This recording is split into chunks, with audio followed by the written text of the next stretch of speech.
12 का 5 बार आएगी अभी। इतना बढ़िया काम किए जोगी मोदी बाबा। 300 साल जेल। जिस तरफ हमारे डॉक्टर संजय निषाद रहेंगे उस तरफ हम लोग।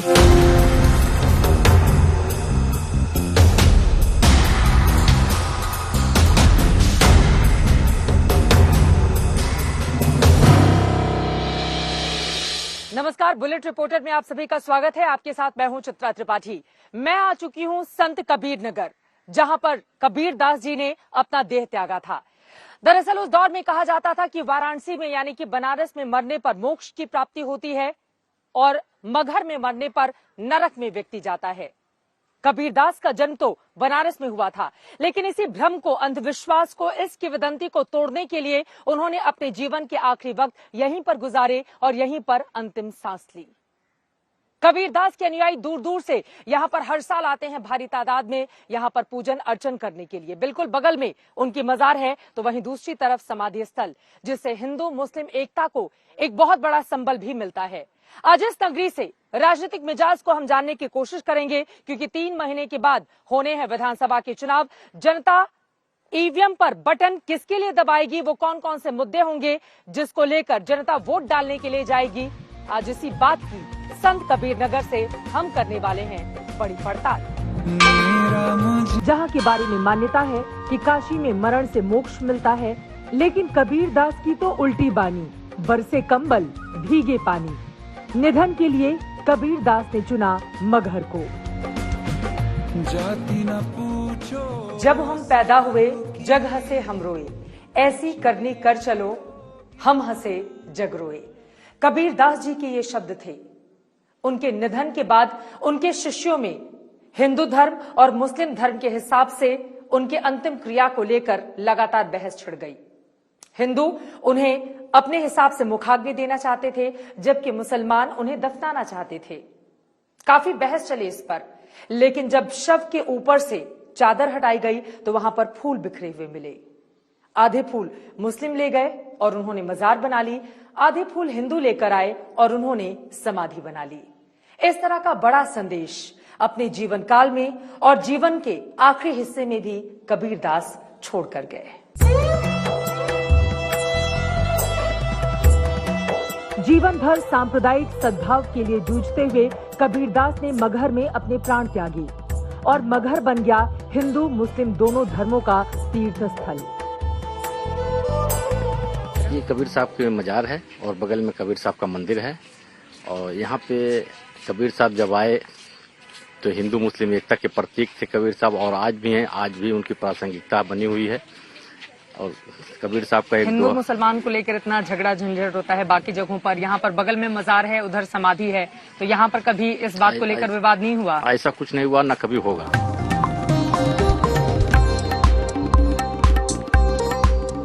28 जून 2018 को संत कबीर की समाधि पर प्रधानमंत्री नरेंद्र मोदी ने शीश झुकाया, तो यहाँ संत कबीर अकादमी का शिलान्यास भी किया। अब ये अकादमी करीब करीब बनकर तैयार है। बेहद भव्य रूप है इसका। भवन जितना विशाल उतना ही खूबसूरत। कबीर दास जी की समाधि और मजार के ठीक पास में कबीर अकादमी बनकर तैयार हो रही है। काफी तेजी से कामकाज यहाँ पर चल रहा है। आप देख पा रहे हैं भव्य तरीके से इसको रूप रंग और सज्जा के साथ तैयार किया जा रहा है, ताकि इस पूरे के पूरे इलाके में जो पढ़ने वाले शोधार्थी विद्यार्थी हैं वो यहाँ पर आकर पढ़ाई कर सकें। कुछ लोग यहाँ के मौजूद हैं, स्थानीयों से बातचीत करते हैं। ये प्रधानमंत्री जी ने 2018 में शिलान्यास किया था। जी मैम। तो अब ये लगभग 70% काम तो दिख रहा है कि तैयार 80% मैम काम पूरा हो चुका है। लगभग 20% काम बाकी है। और मेरा जहां तक मानना है कि लगभग वित्तीय वर्ष के बाद 2022 में शायद ओपन भी हो जाए। मुझे लगता है कि यहाँ एकेडमिक से लेके बैचलर तक की पढ़ाई यहाँ पे होगी, क्योंकि हमारे बगल में ही शोध संग्रहालय भी बन रहा है। शोध संग्रहालय में पूरा शोध किया जाएगा कबीर दास जी के ऊपर? जी मैम, उसके लिए तैयारी कबीर दास जी के बारे में तो पूरी की पूरी शोध यहाँ पे की जाएंगी। हाँ। इसके लिए यहाँ पे बहुत ही भव्य तरीके से बन रहा है। एकेडमी हमारा तैयार के लिए अच्छा है ये? जी मैम, इनके उज्जवल भविष्य के लिए बहुत ही अच्छा है। जब इस अकादमी का निर्माण शुरू हुआ था तब यहाँ के सांसद थे शरद त्रिपाठी। अकादमी के निर्माण कार्य के लिए उन्होंने पूरा जोर लगा दिया था। इलाके के लोग आज भी उन्हें याद करते हैं। ये जो भी चीजें दिख रही हैं वो माननीय शरद त्रिपाठी जी के कार्यकाल के ही काम हो रहे हैं। आपको बता दें, शरद त्रिपाठी जो भारतीय जनता पार्टी से यहाँ पर 2014 में चुने गए थे, लेकिन बाद में उनका निधन हो गया, बेहद दुखदाई, कम उम्र में। लेकिन यहाँ के लोगों का कहना है कि दरअसल उनके कार्यकाल में जो चीजें, और खासतौर से ये जो आप एकेडमी देख रहे हैं, ये यकीनन यहाँ के युवाओं के भविष्य को एक नई दिशा देगा, जो बनकर तैयार हो रहा है।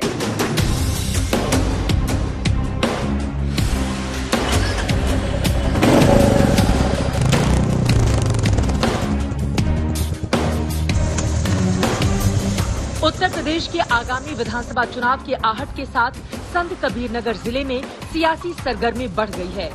बीजेपी नेता जिले की तीनों सीटों पर जीत का दावा कर रहे हैं, काम की फहरिस्त दिखा रहे हैं।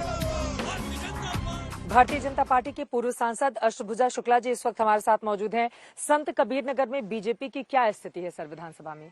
तीनों विधानसभा हम जीत रहे हैं, जीत जाएंगे 101%। सड़कों पे इतने गड्ढे हैं, बरसात के कारण देखो भरा जा रहा है, ठीक हो रहा है।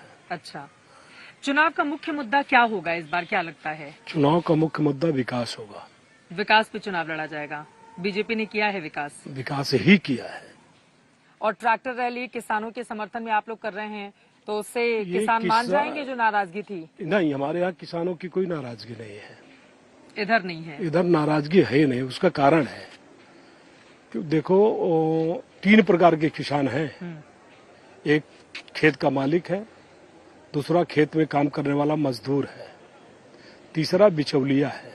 बीजेपी के युवा नेता हैं वैभव चतुर्वेदी हमारे साथ मौजूद हैं। क्या स्थिति है भारतीय जनता पार्टी की यहाँ पर? देखिए, भारतीय जनता पार्टी की पूरे पूर्वांचल में, पूरे उत्तर प्रदेश में स्थिति बहुत ही मजबूत है। और जिस तरीके से परम पूज्य महाराज जी की अगुवाई में भारतीय जनता पार्टी ने पिछले 4.5 सालों में जो काम किया है, ग्राउंड पे जिस लेवल से हर एक व्यक्ति को, अंतिम खड़े व्यक्ति तक लाभ पहुंचाने का कार्य किया गया है, प्रत्येक भारतीय जनता पार्टी कार्यकर्ताओं द्वारा किया गया है, निश्चित रूप से उसका लाभ आने वाले समय में, आने वाले चुनाव में आपको देखने को मिलेगा। विपक्ष कह रहा है कोई काम ही नहीं हुआ यहाँ पर। देखिए, ये तो नेतागिरी की एक भाषा होती है ना, कि विपक्ष को आरोप लगाना कि काम नहीं हुआ। काम क्यों नहीं हुआ है? आप उत्तर प्रदेश में अगर आप घूमेंगे, आप गाँव में जाएंगी, 22.5 घंटे से भी ज्यादा बिजली देने का काम उत्तर प्रदेश में क्या हुआ है? निश्चित रूप से यहाँ भी आप गांव में किसी गांव में चले जाइए, हर गांव में 22 घंटे से अधिक समय तक बिजली गई है। मुफ्त राशन मिल रहा है। समाजवादी पार्टी के नेता जिले के जनप्रतिनिधियों की नाकामियों का पुलिंदा लिए बैठे हैं। दावा किया जा रहा है कि 2022 में बीजेपी का मुकम्मल हिसाब किया जाएगा। सड़कें टूटी हैं, सारी फैक्ट्रियां बंद है, बेरोजगार सड़कों पे अपनी नौकरी के लिए बेबस घूम रहा है, व्यापारी त्राह मचाया हुआ है। आने वाले वक्त में ये लगता है कि आने वाले समय में समाजवादी पार्टी की तीनों सीटें जीतेगी। निषाद पार्टी जो है, उनके बेटे यहाँ से सांसद हैं। यहाँ पर आप पता कर लें, सांसद होने के बाद इन्होंने आए कभी इस जनपद में दिखाई नहीं दिया। कोई एक काम ये बता दे तो मैं राजनीति छोड़ दूंगा। ताल तो बीएसपी के नेता भी ठोक रहे हैं। कहते हैं कि काम तो सिर्फ मायावती के राज में ही हुआ, यहाँ तक कि इस जिले का निर्माण भी बहन जी ने ही किया। हमारी बहन सुश्री मायावती जी इस जिले को बनाया, मुख्यालय बनाया, तहसील बनाया, ब्लॉक बनाया और जन में बहुत बेहतर काम किया है। 2022 मिशन को लेके खलीलाबाद सीट के साथ बहन सुश्री मायावती जी को मुख्यमंत्री बनाने का पूरी तरीके से लहर है खलीलाबाद। लेकिन उधर कांग्रेस पार्टी, समाजवादी पार्टी ये कहती है कि बहन जी दिखाई नहीं देती हैं कहीं पर। ये तो हमेशा कहते हैं, कांग्रेस की तो अपनी चाल है बिल्कुल, लेकिन हिंदुस्तान की तीसरे नंबर की हमारी पार्टी है बहुजन समाज पार्टी। और आपने देखा होगा 4 वर्ष की सरकार में जो विकास हुआ है। मुस्लिम वोटर एक बहुत बड़ा फैक्टर होने जा रहे हैं, तो यहाँ पर मुसलमान किसकी तरफ है? क्योंकि वो बटेगा तो कहा जाता है बीजेपी को फायदा कराएगा, और किसी एक पार्टी में जाएगा तो सरकार बनवाएगा, तो कहाँ जा रहे हैं? देखिए, मुस्लिम समाज 2007 से 12 में हमारी सरकार बनी थी और मुस्लिम समाज हमेशा माननीय बहन जी पे एक विश्वास करती है।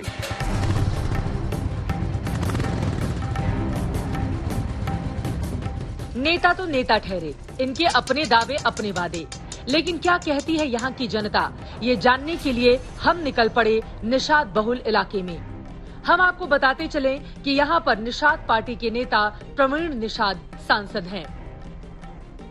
निषाद पार्टी के देबू, लेकिन बीजेपी अच्छा काम करे बाड़ी, तो निषाद पार्टी तो अब बीजेपी के साथ ही बाटन। तो निषाद दिया जाये वोटवा में, मोदी के ही वोट जाए, मतलब पार्टी भले निषाद रहे लेकिन मोदी को गठबंधन बाई खातिर। क्या माहौल है, कामकाज किया है सरकार ने यहाँ बहुत पर? बढ़िया काम किया है। कौन सा काम किया है? बहुत बढ़िया। कौन सा काम नहीं चाहिए, सबको रोटी कपड़ा मकान दिया। कहा साहब अच्छा किया है। बहुत बढ़िया। सरकार दोबारा आएगी फिर? दोबारा का 5 बार आएगी। अभी इतना अच्छा काम कर दिया है। बढ़िया काम किया जोगी मोदी बाबा। लोगों के लिए अच्छी पार्टी कौन सी है? अच्छी पार्टी तो हमारी भाजपा पार्टी है। काम किया है? काम तो किए। अब की हम लोग का ये भी इरादा है, जिस तरफ हमारे डॉक्टर संजय निषाद रहेंगे उस तरफ हम लोग वोट अच्छा, देंगे। डॉक्टर संजय निषाद की वजह से भाजपा अच्छी है? नहीं, भाजपा वैसे भी अच्छी है, लेकिन हम लोग अब की जिस तरफ हमारे डॉक्टर संजय निषाद रहेंगे उस तरफ वोट देंगे। कौन सी सरकार अच्छी लगती है, कौन नेता पसंद आता है? अभी हमको नहीं पता, अभी तो हम लोग मोदी के साथ देते हैं। यहाँ के निषादों का मुख्य पेशा मछली पालन का है। इन्हें अपने सांसद से ज्यादा शिकायत नहीं है। कितना बड़ा हो जाइए, 300 साल जिएलन। आप लोगों को कौन सी पार्टी पसंद आती है? बीजेपी है और एक बीजेपी अपनी है। पार्टी है, निषाद पार्टी। निषाद पार्टी अपनी पार्टी है। संजय निषाद आप लोग की आवाज उठा रहे हैं अच्छे से जी, कि खाली जाति के हैं इस वजह से उनको देना है? नहीं, हम लोगों का मेन है, हमारी तरफ से जो भी है लड़ रहे हैं। निषाद पार्टी से हैं आप? हाँ, हम निषाद पार्टी से हैं। तो झंडा बुलंद है निषाद पार्टी का यहाँ पे? झंडा तो इतना बुलंद है कि 100% एकदम कंप्लीट। इस इलाके में तमाम लोगों को प्रधानमंत्री आवास के तहत घर मिला है। इस घर की खुशी से महिलाओं के चेहरे चमक रहे हैं। कितना कितना पैसा आयल तुरे खाते में घर बनवाए खातिर?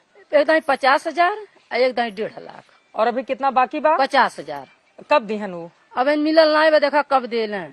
और नाम लिखले के बाद 50,000 आयला, तो ये अपने खुद से नाम लिखवाले बाटू? हाँ, पैसा दे के 200। प्रधानमंत्री आवास योजना के तहत पैसा आया था? हाँ, कितना? 2 लाख अभी आया है, लास्ट किस्त नहीं आया है अभी। आप लोगों की अच्छी पार्टी कौन सी है? अच्छा पार्टी हमारे लिए तो वही भाजपा है। भाजपा? हाँ। अच्छा काम कर रही है? हाँ, अच्छा काम कर रहे हैं। आपके लिए कौन सी पार्टी अच्छी है? हमारे लिए भी भाजपा ही है। दिया है आवास के लिए पैसा? कितना आया है? 2.5 लाख रुपया है। आपका पूरा पैसा आ गया? पूरा आ गया।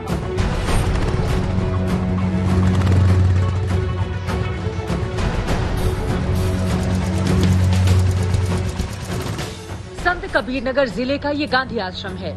100 कमरों से ज्यादा का गांधी आश्रम, जहां कभी खादी के कपड़े तैयार किए जाते थे, लेकिन आज यहां गंदगी का अंबार है। यहां के कर्मचारियों को अपने अच्छे दिनों का इंतजार है।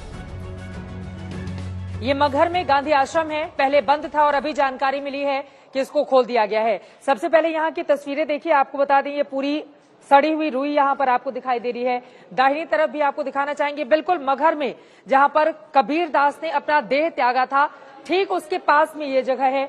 यहाँ पर आप देखेंगे और बहुत ही आलीशान यानी कि भव्य ये पूरा का पूरा आश्रम, लेकिन जिस रखरखाव की इसे जरूरत है वैसी तस्वीर यहाँ पर दिखाई नहीं दे रही है। यहाँ के लोग मौजूद हैं हमारे साथ, उनसे बातचीत करते हैं। अब ये खुल गया है? हाँ, अब खुल गया है। तो इतनी बदहाल स्थिति में क्यों है? हमने प्रधानमंत्री जी यहाँ आए थे, आपको याद होगा, उनको मैंने लिख के दिया ये बिल्डिंग बनवाने के लिए। फिर मुख्यमंत्री जी को लिख के दिया मैंने। मुख्यमंत्री जी ने कहा कि हमसे इससे कोई मतलब नहीं है, आयोग से मतलब है। कौन से आयोग से? खादी ग्राम उद्योग आयोग। ये खंडहर जो आप देख रहे हैं, ये एक बंद पड़ी सहकारी कताई मिल है। ये सूती मिल कभी इस इलाके की लाइफलाइन होती थी। ये कब बंद हुआ है? ये जो 1997 में। 1997 में बंद हो गया। हाँ। क्या वजह थी? वर्कर और ऑफिसर में झगड़ा हो गया था, इसलिए बंद हो गया। हाँ। किसी सरकार ने ध्यान नहीं दिया खोलने के लिए? नहीं। क्या होता था यहाँ पर, आपने देखा है उस दौर का? आप तो जीएम के साथ में रहे हैं। यहाँ धागा बनता था। कितना धागा बनता था? अब ये तो 11 जो है टन बता रहे थे डेली का। 11 टन रोज धागा बनता हाँ। था और फिर बाद में उससे कपड़े बनाए जाते थे। हाँ। तो वो बंद हो गया। 1997 में थे आप यहाँ पर? हाँ, हम यहाँ थे। आप लोग क्या चाहते हैं? हम लोग चाहते हैं कि माननीय मुख्यमंत्री योगी आदित्यनाथ जी महाराज ने एक मेडिकल कॉलेज का संत कबीर नगर को दिया है तोहफा, वो उसका निर्माण यहीं पे हो जाए तो ये पूरे क्षेत्र के लिए पुनः ये विकास की ओर बढ़ जाएगा। संत कबीर नगर में विकास के काम तो हुए हैं, लेकिन बहुत कुछ करना अभी बाकी है। यहाँ के लोग सड़कों में हुए गड्ढों से परेशान हैं। अलग अलग हिस्सों में घूमने पर एक बात जो और समझ में आ रही है, सड़कों की स्थिति उतनी अच्छी हमें नहीं दिखी जैसा कि पूर्वांचल या फिर अवध के बाकी हिस्सों में हमें नजर आई। आप देख पा रहे हैं किस तरह से उबड़ खाबड़ एक सड़क है, उससे होते हुए हमारी गाड़ी आगे बढ़ रही है और यकीनन यहाँ पर थोड़ी सी भी गलती किसी भी वाहन चालक के लिए मुश्किलें पैदा कर सकती है। हालांकि दावे यहाँ पर बहुत हैं, लेकिन कम से कम सड़कों की स्थिति को लेकर लोगों के अपने सवाल हैं। ये है संत कबीर नगर का इस्लाम नगर, यहाँ का मुस्लिम बहुल इलाका। हमने यहाँ जानने की कोशिश की कि इस्लाम नगर वालों के दिल में क्या है। आप बताइए, आप लोग के लिए अच्छी सरकार कौन सी है? हमारे लिए तो अखिलेश है। अखिलेश हैं, क्यों? अब हमारे गांव में अखिलेश ही काम किया है, हम अपने गांव के हिसाब से बता रहे हैं। तो लोग की अच्छा सरकार के है? अब अच्छा सरकार के का बतावा जा बाबू है, पहले तो अच्छा रही अखिलेश। हाँ, ओके बाद में अब इनके का बतावा। आप लोगों के लिए अच्छी सरकार कौन सी है? अखिलेश की। अखिलेश की। हाँ। क्यों उनकी सरकार अच्छी है? क्योंकि उनका जो है, जब वो रहते थे अच्छा सुविधा था, और जब ये मोदी सरकार आए हैं बहुत दिक्कतें आ गई हैं।